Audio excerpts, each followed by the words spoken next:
শিক্ষা সহজের আজকের পর্বে নবম শ্রেণীর মুকুন্দ চক্রবর্তীর লেখা কলিঙ্গ দেশে ঝড় বৃষ্টি এই পাঠ্য অংশটির ওপর থেকে কী ধরনের প্রশ্ন আসতে পারে উত্তর সহ আলোচনা করব।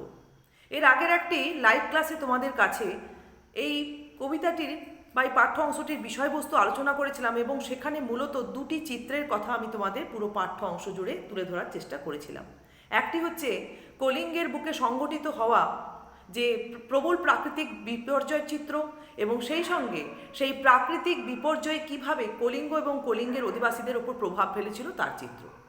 এই দুটি চিত্র যদি তোমরা পুরো পাঠ্য অংশটির অবয়ব জুড়ে যে রয়েছে আলাদা করে নিতে পারো তাহলে কোনো প্রশ্নের উত্তর দিতেই তোমাদের অসুবিধে হবে না।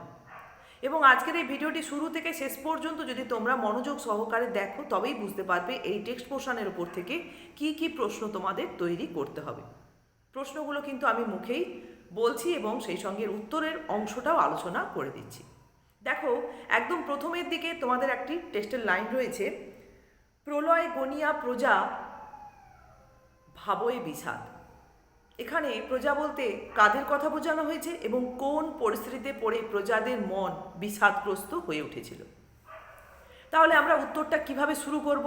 আমাদের কিন্তু টেক্সট 3 নাম্বার আর 5 নাম্বার যে কোনো প্রশ্নের উত্তর বলতে গেলে প্রাসঙ্গিকতা উল্লেখ করেই বলতে হবে। যে কোনো প্রশ্নের উত্তর এমসিকিউ এবং ভেরি শর্ট অ্যান্সার টাইপের ক্ষেত্রে প্রয়োজন নেই। তাহলে আমরা উত্তরটা শুরু করব মুকুন্দ চক্রবর্তীর লেখা চণ্ডীমঙ্গল কাব্যগ্রন্থের অন্তর্গত কলিঙ্গ দেশে ঝড় বৃষ্টি পাঠ্য অংশটিতে কাহিনীর পূর্বসূত্র স্বরূপ আমরা জানতে পারি যে দেবী চণ্ডী মর্তে পূজা প্রচার করবার জন্য যে মায়ার প্রভাবে এক 7 দিনব্যাপী প্রাকৃতিক দুর্যোগপূর্ণ পরিস্থিতি বা একটা প্রেক্ষাপট সৃষ্টি করেছিলেন, তার প্রভাবেই সমগ্র কলিঙ্গের অধিবাসী তথা কলিঙ্গের প্রজাদের মন বিষাদগ্রস্ত হয়ে উঠেছিল। তাহলে প্রশ্নের প্রথম অংশের উত্তর কিন্তু দিয়ে ফেলা হলো। এখানে দেখো উৎস, প্রাসঙ্গিকতা এবং প্রথম প্রশ্নের উত্তর কিন্তু একসঙ্গেই রয়েছে। এরপর আলাদা প্যারা করে লিখবে দ্বিতীয় অংশের উত্তর। 3 নম্বর প্রশ্নের এভাবে কিন্তু উত্তর তোমাদের লিখতে হবে। তাহলে কোন পরিস্থিতিতে পড়ে প্রলয় সংগঠিত হতে চলেছে বলে কলিঙ্গের অধিবাসীরা মনে করেছিলেন তার উত্তরটা এবারে তোমাদের কাছে আলোচনা করছি। একদম টেক্সট পোর্শনের প্রথম লাইন থেকেই তোমরা লক্ষ্য করলে এর উত্তরটা পাবে এবং সেই লাইনগুলো ধরেই কিন্তু আমি উত্তরটা বলছি। সমগ্র কলিঙ্গের আকাশে এমন ঘন কালো মেঘে আচ্ছাদিত হয়েছিল যে সমগ্র কলিঙ্গবাসীরা তারা তাদের অঙ্গ পর্যন্ত দেখতে পাচ্ছিলেন না। ঈশান কোণে অর্থাৎ উত্তর পূর্ব কোণে বিদ্যুতের চমক শুরু হয়েছিল প্রবল, আর সেই সঙ্গে উত্তর পবনে ঘন ঘন মেঘের গর্জন শুরু হয়েছিল। মুহূর্তের মধ্যে দেখা গেল সমগ্র কলিঙ্গের আকাশে চতুর্দিক থেকে মেঘমণ্ডল পুঞ্জীভূত হলো এবং সেই পুঞ্জীভূত হওয়া মেঘমণ্ডল থেকে শুরু হলো প্রবল বর্ষণ। শুধু তাই নয়, সেই সঙ্গে শুরু হলো মেঘের প্রবল গর্জন। এই পরিস্থিতিতেই কিন্তু সমগ্র কলিঙ্গের প্রজারা প্রলয় সংগঠিত হতে চলেছে এই অনুমান করেন কলিঙ্গের বুকে এবং তাদের মন বিষাদগ্রস্ত হয়ে উঠেছিল। ব্যাস, এটা গেল আজকের প্রথম প্রশ্নের উত্তর আলোচনা। এরপর দেখো দ্বিতীয় প্রশ্ন, ঠিক তার একটা দুটো লাইন পরে একটি টেক্সটের লাইন রয়েছে, বিপাকে ভবন ছাড়ি প্রজা দিল রড়। এখানে প্রজা বলতে কাদের কথা বলা হয়েছে এবং কোন পরিস্থিতিতে পড়ে তারা তাদের ভবন ছেড়ে পলায়ন করতে আরম্ভ করেছিল। তাহলে উত্তরটা কিন্তু ঠিক এর আগের, এটাও 3 নম্বরেরই প্রশ্ন, তা উত্তরটা এর আগের প্রশ্নে ঠিক যেভাবে আমরা দিলাম যে শুধুমাত্র প্রবল বর্ষণ নয়, সেই সঙ্গে শুরু হয়েছে প্রবল মেঘের গর্জন, তার সঙ্গে আর একটা লাইন সংযুক্ত হবে তার পরের অংশে যেটা রয়েছে যে সেই সঙ্গে সমগ্র কলিঙ্গে শুরু হয়েছিল হুড় হুড় দূর দূর করে ঝড়, অর্থাৎ প্রবল ঝড়ের প্রভাব এবার কলিঙ্গের উপর পড়তে আরম্ভ করেছিল। এই পরিস্থিতিতেই কিন্তু কলিঙ্গের সমস্ত প্রজারা তাদের ভবন ছেড়ে পলায়ন করতে শুরু করেছিলেন বা করেছিল। যেমনভাবে প্রশ্ন থাকবে সেভাবে তোমাদের উত্তরটা উপস্থাপন করতে হবে। তাহলে উত্তরটা আমি আবার এই দ্বিতীয় প্রশ্নের উত্তরটা আবার আলোচনা করলাম না, এই কারণেই উত্তরটা কিন্তু একই। 1 নম্বর প্রশ্নে যেটা আলোচনা করা হলো তার সঙ্গে শুধু আর একটা লাইন সংযুক্ত হবে, যেটা হচ্ছে ঝড়ের প্রসঙ্গটা। তাহলে সংক্ষেপে একবার পয়েন্ট আকারে তোমাদের মনে রাখার জন্য বলতে পারি যে সমগ্র কলিঙ্গের আকাশে মেঘ, কলিঙ্গবাসীদের অঙ্গ দেখতে না পাওয়া, এটা 1 নম্বর চিত্র উত্তরের মধ্যে। 2 নম্বরে পাবে তোমরা কলিঙ্গের ঈশান কোণে, কলিঙ্গের আকাশের ঈশান কোণে কী হচ্ছিল তার চিত্র, উত্তর পবনে কী হচ্ছিল তার চিত্র, এটা 3 নম্বর। 4 নম্বরে মুহূর্তের মধ্যে চতুর্দিক থেকে মেঘ সংগঠিত হয়ে সমগ্র কলিঙ্গের আকাশ থেকে প্রবল বর্ষণ হওয়ার কথা। 5 নম্বরে সমগ্র কলিঙ্গে প্রবল মেঘগর্জনের কথা। আর 6 নম্বরে রয়েছে যেটা সংযুক্ত হলো এই দ্বিতীয় প্রশ্নের লাইনটা ধরে উত্তর দিতে গিয়ে, সেটা হচ্ছে হুড় হুড় দূর দূর করে ঝড় হওয়ার কথা। তাহলে উত্তরটা শুধু একটা লাইন বেড়ে গেল, না হলে কিন্তু উত্তরটা একেবারে একই। এরপর দেখো তোমাদের এর পরের দ্বিতীয় পাতায় যে একটি লাইন রয়েছে, কলিঙ্গে সঙ্গরে সকল লোক যে জৈমিনী। যদি এই লাইন ধরে প্রশ্ন থাকে, এবং এই লাইন ধরে প্রশ্ন থাকলে সাধারণত 5 নম্বরই থাকবে, যে কলিঙ্গবাসীরা কোন পরিস্থিতিতে পড়ে জৈমিনী মুনিকে স্মরণ করতে আরম্ভ করেছিলেন। তাহলে এতক্ষণ 1 নম্বর 2 নম্বর প্রশ্নের উত্তরে যা আমরা আলোচনা করলাম, 2 নম্বর প্রশ্নের পর্যন্ত যে 6টি চিত্র আমরা পেলাম ঝড় পর্যন্ত, এরপর ওই উত্তরটা আরও একটু প্রসারিত হবে। তারপরে টেক্সট পোর্শনে যে অংশটি রয়েছে সেখানে আমরা দেখছি যে সেই ঝড়ে হুড় হুড় দূর দূর যে ঝড় শুরু হয়েছিল সমগ্র কলিঙ্গের, আমি আর উত্তরটা আলোচনা করছি না, যেহেতু প্রথমেই তোমাদের কাছে একেবারে লাইন ধরে ধরে গদ্যরূপ সহকারে উত্তরটা বলেছি।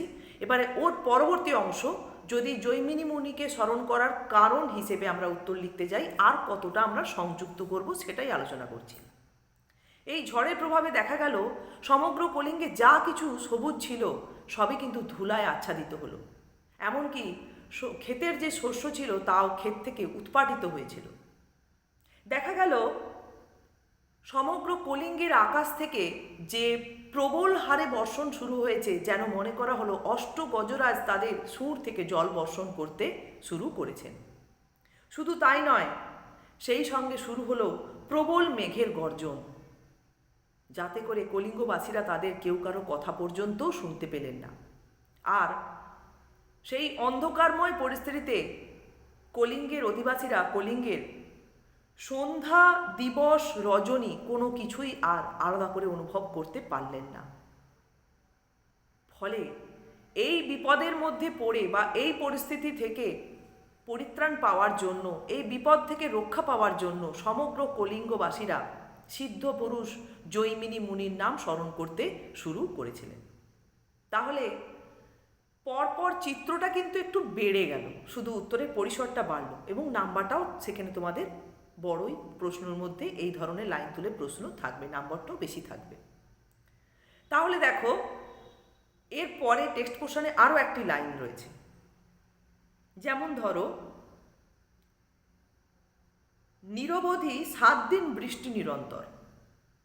কোথায় 7 দিন ধরে নিরন্তর বৃষ্টি হয়ে চলেছিল এবং সেখানকার সেই প্রাকৃতিক বিপর্যয়ের চিত্র অঙ্কন করো। তাহলে কিন্তু আমরা শুরু থেকে জৈমিনী মুনিকে স্মরণ করার বিষয়বস্তু যতটা উত্তর আলোচনা করেছিলাম, তার সঙ্গে আরও কয়েকটা প্রসঙ্গ সংযুক্ত হবে। কীরকম প্রসঙ্গ? জৈমিনী মুনিকে স্মরণ করার পরে প্রাকৃতিক বিপর্যয়ের মধ্যে আমরা দেখেছিলাম যে কলিঙ্গবাসীরা কেউ আর রবির কিরণ পর্যন্ত দেখতে পাচ্ছিলেন না, এমনকি সর্পরা তাদের গর্ত ছেড়ে সমগ্র কলিঙ্গের যে জলময় হয়ে উঠেছিল সেই জলের উপর ভাসতে শুরু করেছিল। এভাবেই যেন 7 দিন ধরে অনবরত বৃষ্টি, বজ্র, বিদ্যুৎ সহযোগে সমগ্র কলিঙ্গের বুকে এক প্রলয় সংগঠিত হয়ে চলল। এই চিত্র আমরা পাঠ্য অংশের মধ্যে পেয়ে থাকি। তাহলে এই গেল আজকে 4টে প্রশ্নের উত্তর আলোচনা, এবং উত্তরটা 3 নম্বর থাকলে প্রথম দুটো লাইন ধরে যে আলোচনা করেছিলাম 3 নম্বর, এবং জৈমিনী মুনিকে স্মরণ করা এবং 7 দিন কিভাবে কলিঙ্গের বুকে বিপর্যয় সংঘটিত হয়েছিল, এটা কিন্তু 5 নম্বরেরই প্রশ্ন। তাহলে দেখো আমরা যে 5 নম্বরের প্রশ্ন হিসেবে আরও একটি প্রশ্ন তৈরি করব, প্রশ্নের উত্তর তৈরি করে রাখব, যে কলিঙ্গের বুকে কিভাবে প্রাকৃতিক বিপর্যয় সংঘটিত হয়েছিল তার চিত্র, এবং তার পাশাপাশি কলিঙ্গবাসীদের জীবন কিভাবে বিপর্যস্ত হয়েছিল তার চিত্র অঙ্কিত হয়েছে তুলে ধরো। তাহলে এবারে আমি পয়েন্ট আকারেই উত্তরটা আলোচনা করছি।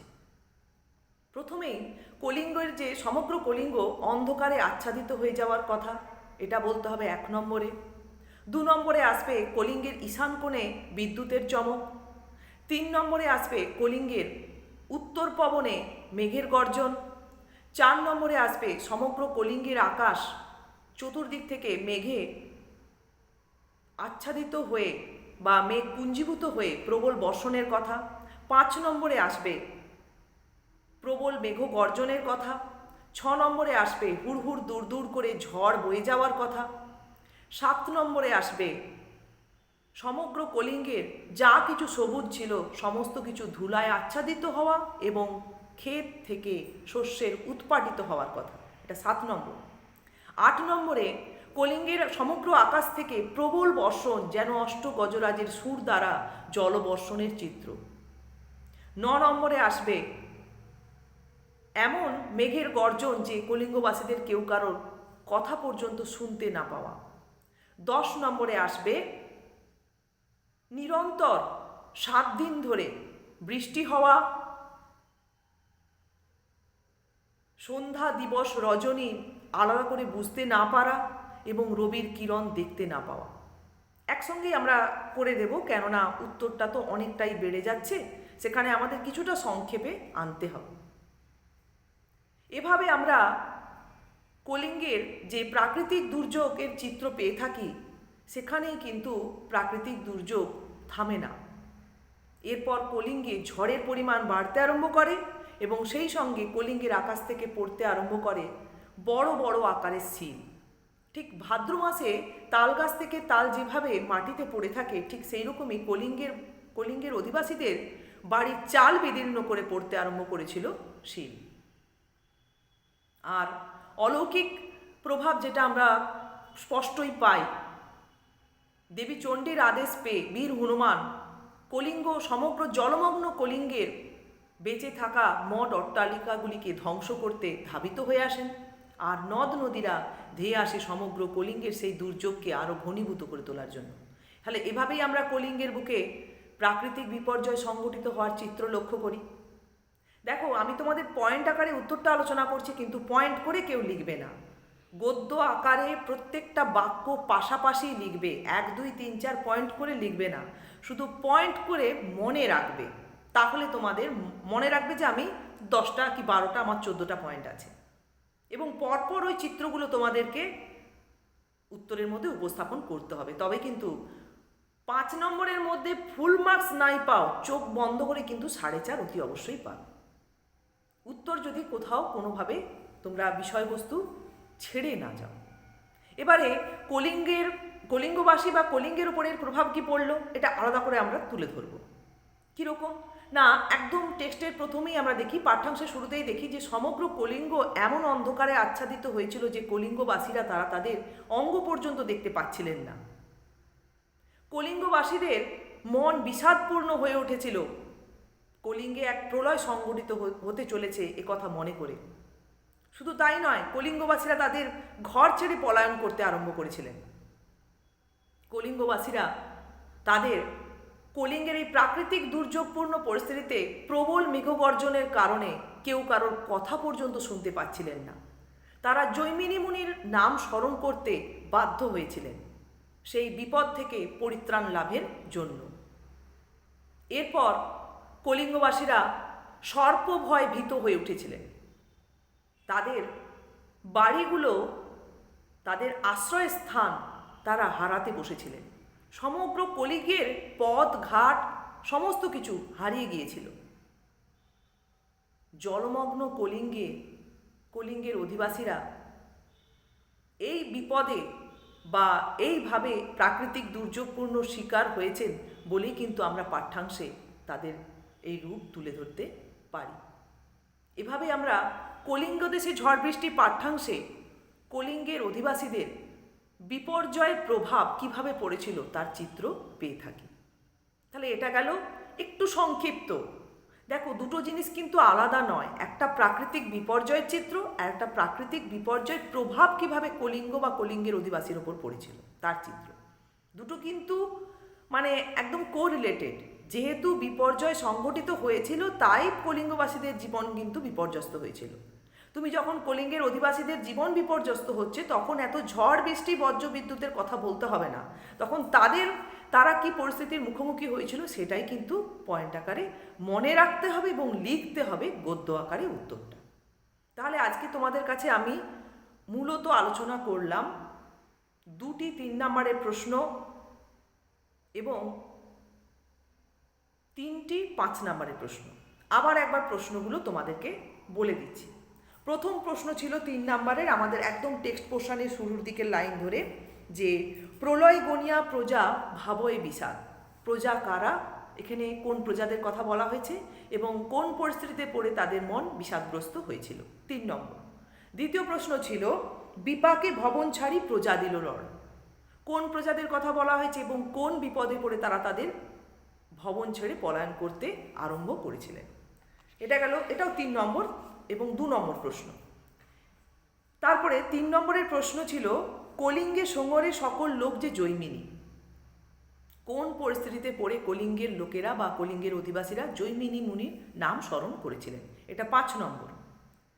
তারপরে 5 নম্বর আছে প্রশ্ন ছিল, এটা 3 নম্বরের প্রশ্ন। আর 4 নম্বরের প্রশ্ন নিরবধি 7 দিন বৃষ্টি নিরন্তর। কোথায় 7 দিন নিরন্তর বৃষ্টি হয়েছিল এবং সেখানকার প্রাকৃতিক বিপর্যয়ের চিত্র অঙ্কন করো, এটা 5 নম্বর রয়েছে।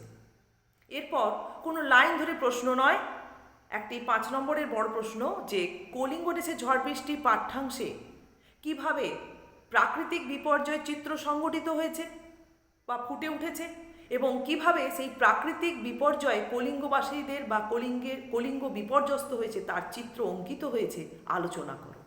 এটি গেল আর একটি 5 নম্বরের প্রশ্ন। তাহলে এভাবেই আমরা যদি এই কটি প্রশ্ন তৈরি করে ফেলতে পারি তাহলে পুরো টেক্সট পোর্শনটার উত্তর যেভাবে তোমাদের কাছে পয়েন্ট আকারে আলোচনা করেছি, কিন্তু লিখবো আমরা গদ্য আকারে, পয়েন্ট করে করে লিখবো না, পুরো বিষয়টাকে মাথায় রাখার জন্য আমরা পয়েন্ট করে কিন্তু পড়ব। তবে কিন্তু আমরা খুব সহজেই ছোট্ট একটা টেক্সট পোর্শন পুরোটাই খুব সুন্দরভাবে বছরের শুরুতে তৈরি করে নিতে পারবো। আশা করছি এরপর তোমাদের কাছে এই টেক্সট পোর্শনের ওপরে আর কোনো সমস্যা থাকবে না, বা যদি থেকে থাকে তাহলে তোমরা মেসেজ করে জানাতে পারো।